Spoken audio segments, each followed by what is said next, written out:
말씀을 드리겠습니다. 성격과 목표의 그 내용은 크게 두 가지입니다. 첫 번째는 지속과 변화입니다. 지금 중학교 교과서에서 한국사 가운데서 전근대사 역사를 가르치도록 되어 있습니다. 그러니까 고등학교 역사는 중학교 역사를 이어서 근현대사를 가르치도록 되어 있는 것입니다. 그러니까 이 전근대사와 근현대사가 어떻게 지속되고 변화되는가, 이 구조는 저는 좋은 구조라고 생각을 합니다.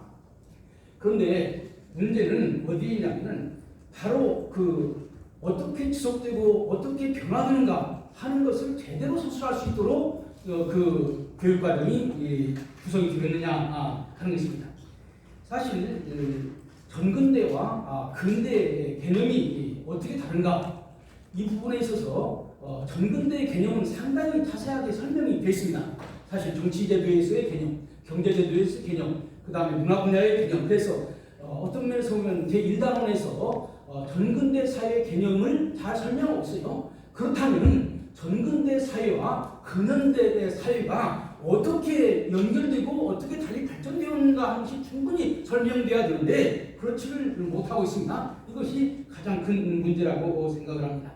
가령 예를 들면 전근대 사회의 국가가 왕조국가라면 근현대 사회, 물론 근현대 사회가 시작되면서부터 민주국가가 설립된 것은 아닙니다만 민주국가의 기본 개념이 무엇이고 그런 개념이 어떻게 해서 발전되어 나가는가를 설명해야 되는데 전근대 사회만 설명하고 그 근현대 사회에서는 그냥 서양 제국주의 침략에 맞선 운동, 이런 것을 바로 근대국가인 양 설명하고 있다고 하는데 근본적인 문제가 있다고 생각을 합니다.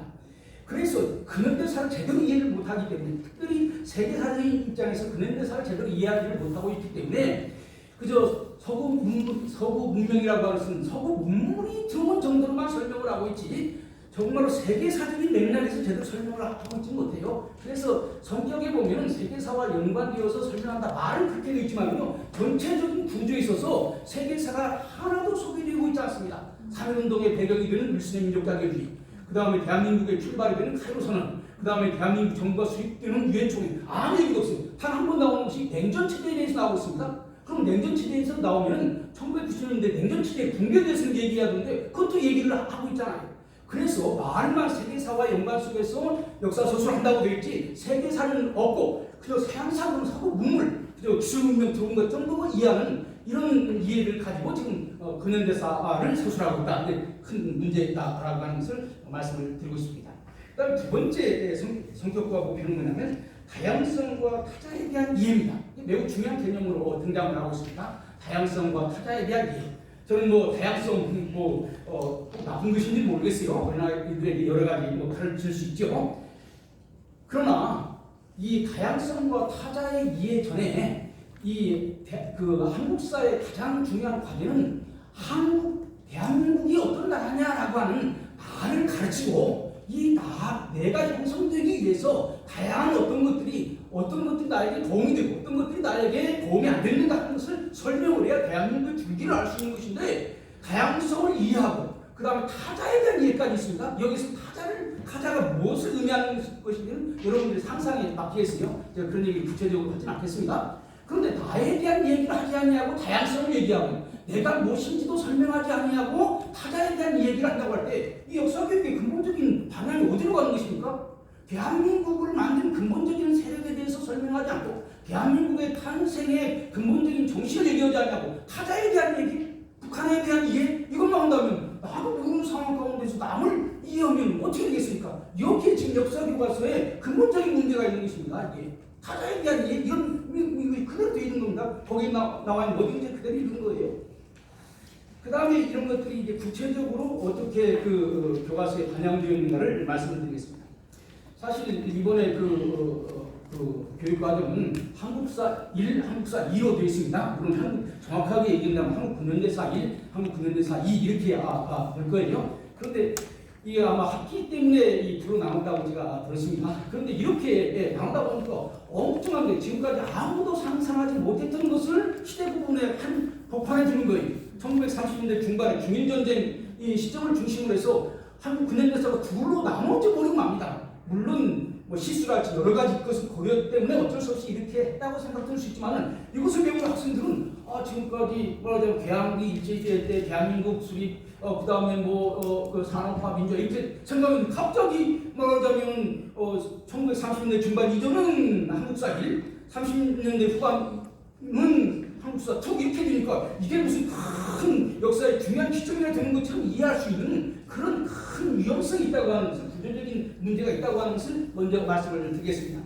그리고 구체적으로 말씀을 드린다면 먼저 근대 이전의 한국사 이해 저는요 중학교 때 한국사를 전체적으로 개괄적으로 배웠기 때문에 그것을 단지 요약하는 것보다는 전근대사의 기본적인 개념이 뭐냐 전근대사에 한국에 공통적으로 내려왔던 그 개념이 뭐냐를 잘 정리해주는 것은 저는 좋은 것이라고 생각합니다. 문제는 바로 그런 전근대 사회가 새로운 사회와 만났을 때 왜 붕괴될 수밖에 없는가 라고 하는 것을 설명하지를 않고 있어요. 전근대사가 붕괴됐기 때문에 새로운 시대가 오는 거 아닙니까? 그런데 전근대사만 쭉 나야겠지 이것이 어떻게 붕괴되어서 새로운 시대를 기다리는가 여기에 대한 얘기가 없는 거예요. 이런 것이 문제고요.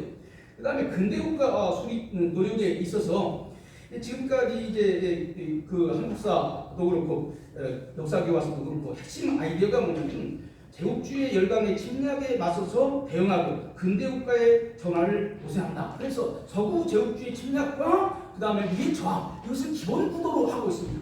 저는 이것은 그 개항과 한국사를 근본적으로 잘못 이해한다고 봅니다. 물론 1870년대 이전에는 병인양요랄지 이런 걸 통해서 서구 제국주의의 침략이 있었다고 설명할 수 있어요. 그러나 그 이후 프랑스도 그렇고 영국도 그렇고 미국도 그렇고 어떤 나라도 한국을 식민지로 만들려고 생각해본 적이 없습니다. 사실 그냥 무역하고 뭐 선유하고 이런 정도지 정작 우리나라를 괴롭혔던 것은 우리 주변에 있는 중국, 일본, 러시아가 우리를 자기 식민지로 하려고 했어요. 그래서 지금 한국사의 근본적인 과제는 말하자면 그 서양 제국 때 말하자면 우리 한국이 아니라 중국, 일본, 러시아 대 한국이고 이 한국이 이 세 나라의 침략을 막기 위해서는 서구 제국주의 도움을 받아가지고 이것을 이기려고 했다고 하는 이 근본적인 구도를 이해하지 못하고 서구 제국주의와 우리의 대립으로 이 보려고 하는 어떤 면에서는 막스가 얘기했던 역사 이해를 그대로 수용해가지고 한국사에 적용하는데 큰 문제가 있는 것이다 이런 생각을 합니다. 그리고 근대사회의 개념에 있어서 사실 정치사회에 있어서 중화질서가 중심이었다면 우리의 질서는 남북공법을 중심하는 새로운 질서고 경제에 있어서 자급자족을 추구했던 사회면 어떻게 상호무역을 통해서 나라가 발전했는가 통상이 중심이 돼야 되고 그 다음에 이제 불교와 유교가 중심이 되었던 것이 전근대라면 기독교를 중심으로 해서 새로운 문화가 어떻게 들어왔는가 라고 하면서 설명해야 되는데 그런 설명이 제대로 이루어지지를 않고 있어요. 그냥 두리뭉실하게 사건만 나열하고 있는 것입니다. 이런 점에서 근대 국가의 수립 논의에 대해서 이 당원이 제대로 이루어지지를 못하고 있다 이렇게 생각합니다. 세 번째 당원이 일제 식민지 부분에 관한 것인데 사실 이 부분의 가장 중요한 것 지금 많은 분들이 지금 교과서에 문제점 얘기하고 있습니다만 이것을 빼뜨리고 얘기하고 있는 것 같아요. 저는 놀랐습니다. 그 일제시대 식민통치와 민족운동의 전개 그러면 일제시대 때 우리의 민족운동의 가장 큰 심볼이 뭡니까? 그건 3.1운동 아니겠어요? 그리고 3.1운동으로 만들어진 임시정부 아니겠습니까? 그런데 이번에 교육과정에 3.1운동과 임시정부가 빠지고 있다고 하는 것입니다. 그 단어가 없는 거예요. 그래서 제가 여러 번 봤습니다. 그리고 뭘 나오냐면 다양한 민족운동에 대해서 설명한다. 그러면 결국 3.1운동이 다양한 민족운동의 하나가 되어서 결국 사회주의적인 독립운동이나 그 3.1운동을 중심으로 하는 대한민국의 근원이들은 자유민주주의적인 민족운동이나 다 똑같은 방면에 놓는 그런 결과를 가져오고 있습니다. 이 부분은 정말로 어떻게 보면 우리 역사 교육과정을 보도하는 언론들이나 많은 분들이 이 부분을 가장 중요하게 얘기를 해야 될 거라고 생각해요. 지금 많은 분들이 자유민주주의 용어 빠졌다 혹은 6.25 남치 빠졌다 하지만 이건 못지않게 중요한 것은 우리가 지금 3.1운동을 우리 민족운동의 핵심에 놓고 그것을 개선한 것이 대한민국이라고 하는데 3.1운동과 임시정부가 적어도 이 교육과정에 나오지 않다. 옛날 교육과정이 다 나왔습니다. 3.1운동을 서술하고 임시정부를 서술해야 된다고 하는 다 나오는데 이번에 나오지를 않고 있어요. 그리고 이제 부각시키고 있는 것이 1920년대 말에는 협동전선 쉽게 말하면 신강을 많이 쓰라 이렇게 지금 나오고 있는 것입니다. 그런데 신간회를 여기에서 강조하는 것은 좌확장을 했기 때문에 신간회를 얘기를 하는 것인데, 사실 신간회가 왜 해석됐습니까? 우파가 잘못해서 신간회를 해석된 것입니까? 우파가 세력이 크니까 좌파 것을 해소시켜버린 거예요. 그런 점에서 말하자면 좌확장을 역사의 중심으로 놓으려고 하는 것입니다. 지금 한국 역사학계는 한국사의 중심을 북한의 좌익을 중심에 놓을 수는 없죠. 대한민국 역사가 그렇게 하기는 어려운 것이죠. 그래서 그 다음에 그렇다고 해서 이승만 중심으로 해서 만들어진 대한민국 세력을 놓기도 그렇고, 그러니까 중간파, 소위 좌우합작, 이것을 역사의 중심으로 놓으려고 하는 것입니다. 그래서 역사 가운데서 이런 요소들을 부각시키고 있는 거예요. 그래서 협동전선, 신간회를 부각시키도록 지금 그 역사 교과서가 지금 구성이 되고 있습니다. 이런 것들이 이제 한국사 2 거기에 잘 그대로 반영되는데, 한국사 2에 아까 얘기한 것처럼 중일전쟁 이후를 한 단어로 만들어가지고 독립국가 건설을 위한 목적, 이렇게 해서 뭐라고 나오냐면 국내외 민족운동이 독립국가를 위해 노력한 공동의 노력을 추구하였음을 탐구하도록 한다, 이렇게 되어 있습니다. 그러니까 일제 말에 일어난 모든 독립운동을 뭉뚱그려가지고 다 똑같이 독립운동을 위한 노력으로 설명을 하려고 하는 거예요. 여기에 또 하나의 큰 꼼수가 있는 것입니다.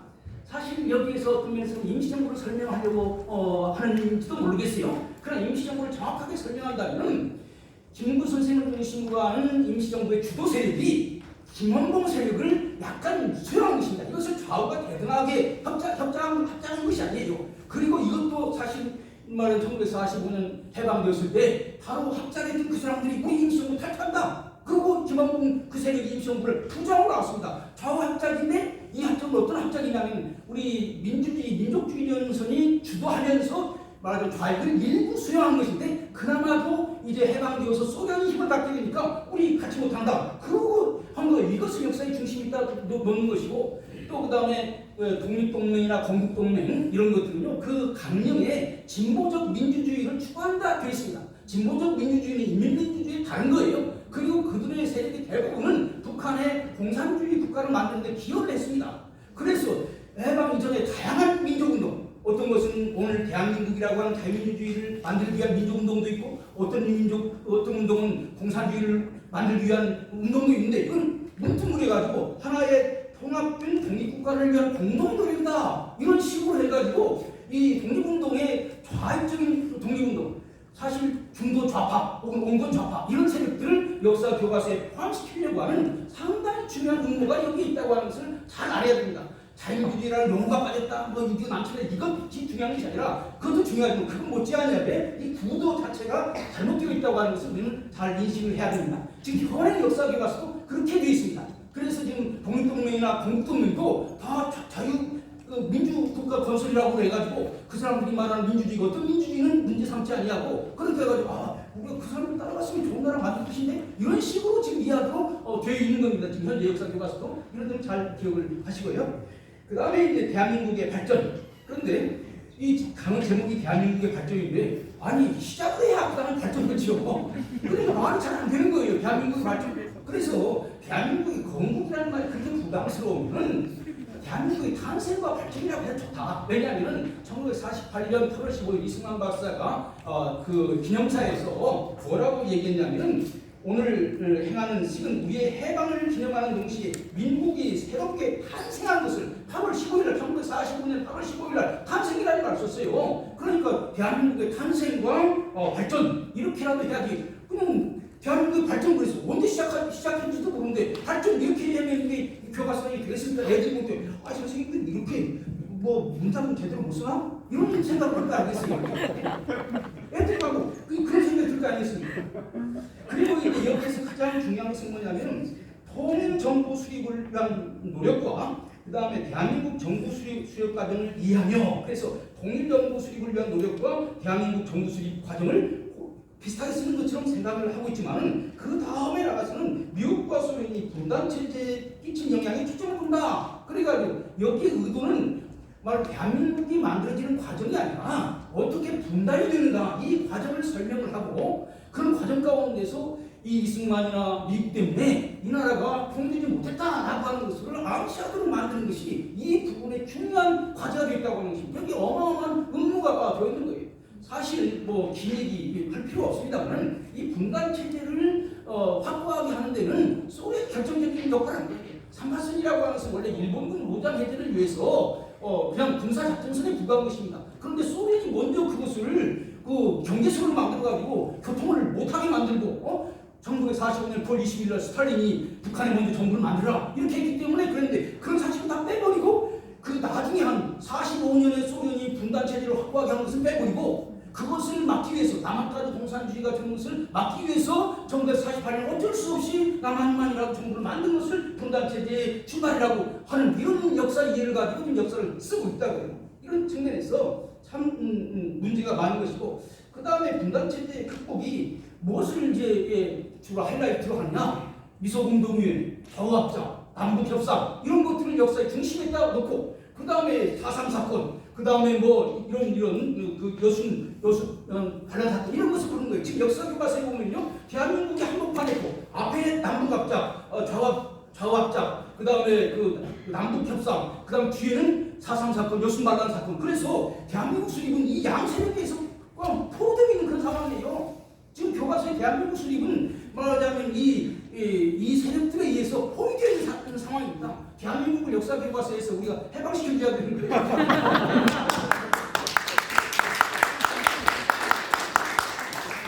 그 다음에 6.25 전쟁에 관한 얘기는 뭐 많은 분들이 얘기했으니까 생략을 하겠습니다만 6.25 전쟁은 북한이 남침을 해서 대한민국을 지킨 것입니다.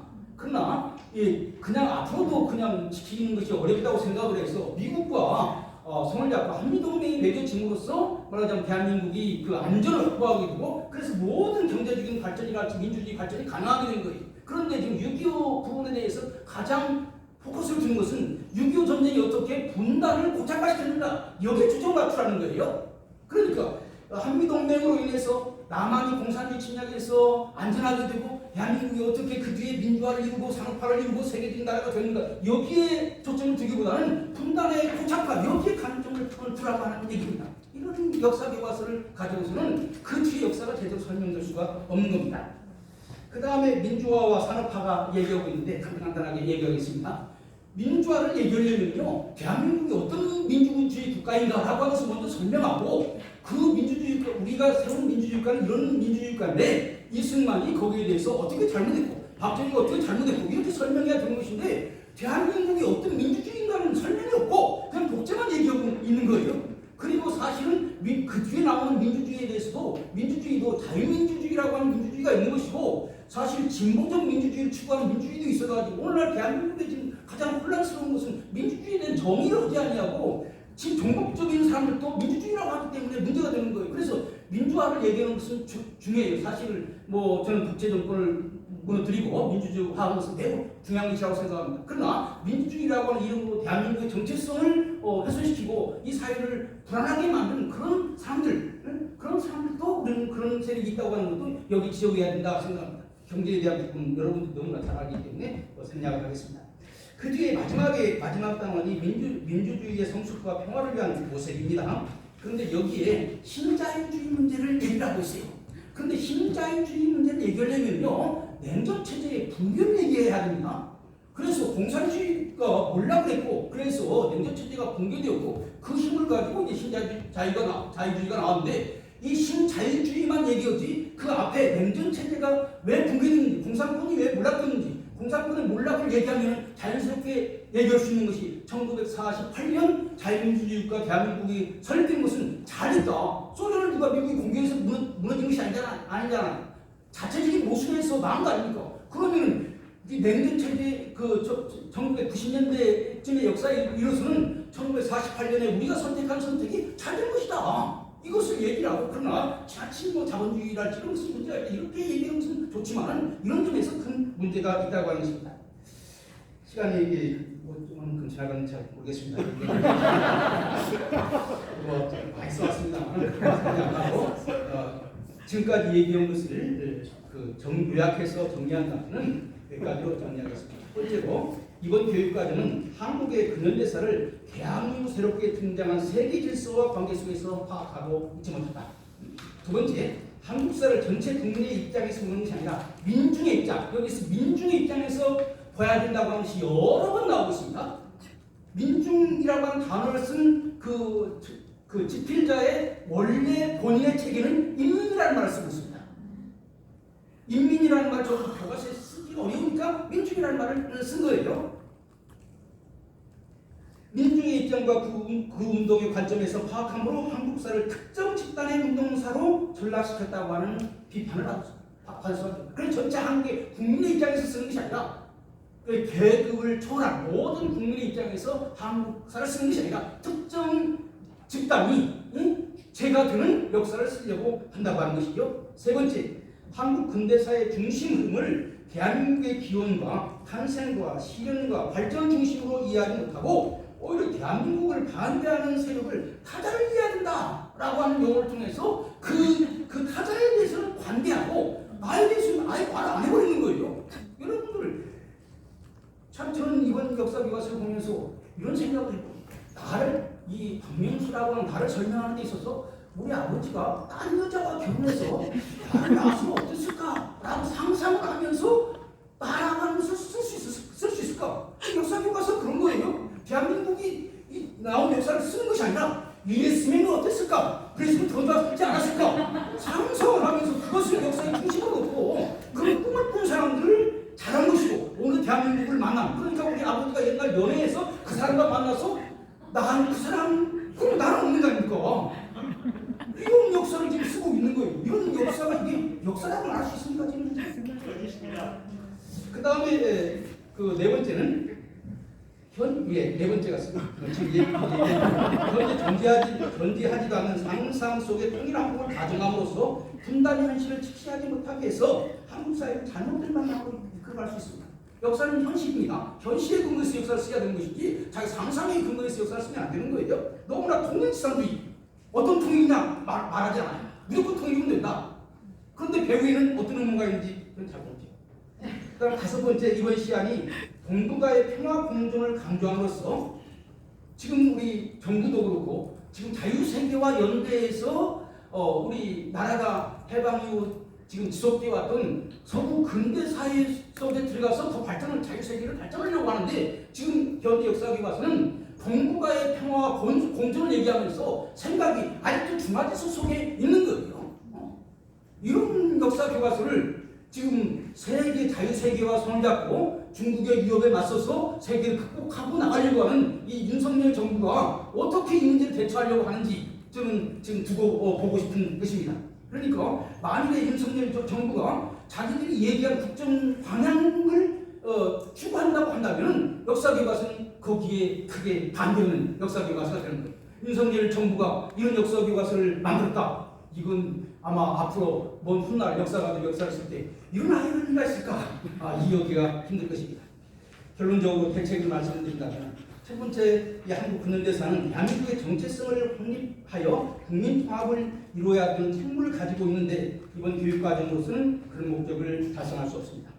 그래서 두 번째로 교육부는 역사가들에게만 맡겨놓지 않냐. 여기는 정치사도 있고 경제사도 있고 문화사도 있고 종교사도 있고 다 있습니다. 그런 다양한 분야의 사람들을 모아서 팀을 꾸려야 된다고 생각합니다.